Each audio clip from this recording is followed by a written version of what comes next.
जो एक केवली भगवान को दिखाई दे रहा, तीनों लोक के पदार्थ एक साथ दिखाई दे रहे, जबकि शुद्ध ज्ञान के माध्यम से अपन सब कुछ नहीं जान पा रहे।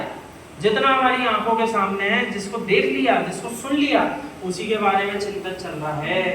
अपना शुद्ध ज्ञान भी सीमित है।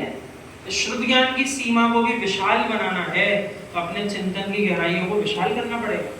यानी जिस क्षेत्र में आप विराजमान, वहां जो द्रव्य नहीं भी है, तब भी उस द्रव्य के बारे में जो आपका गहरा चिंतन चल रहा है, वो आपके शुद्ध ज्ञान की गहराई है। उस गहराई में धीमे धीमे जीव को प्रवेश करना चाहिए। अन्यथा आचार्य भगवान विष्णु सागर महाराज जी 2 दिवस पूर्व समझा रहे थे, जगत के जीव जिसको सम्यक दर्शन कह के भटक रहे हैं, तो सम्यक दर्शन तो कण्डानी योग में जो वर्णित है, वो जिस जीव को उपाय है वही सम्यक दृष्टि है। क्या कही परिभाषा कण्डानी योग में? जैसे जीव ने मिथ्या, सम्यक प्रकृति, अनंतानुबंधी क्रोधमान माया लोभ की सारी 7 कर्म प्रकृतियों का उदयभावी क्षय कर लिया, और देश भांति मात्र सम्यक प्रकृति जिसके उदय में है वही सम्यक दृष्टि है। बाकी सारे के सारे जीव भले चल जाते हैं, हम सम्यक दृष्टि, ऐसे कहने से सम्यक दृष्टि नहीं होने वाला।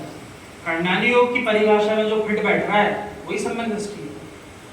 जिस जीव पे अनंतानुबंधी की चौकड़ी, मिथ्यात्, सम्यक प्रकृति, सारों 7 कर्म की प्रकृतियों का उदयभावी क्षय कर दिया जिसने, और नहीं है जिसके उदय में, उसके बाद सम्यक भावना जिसके चल रही वही सम्यक दृष्टि है।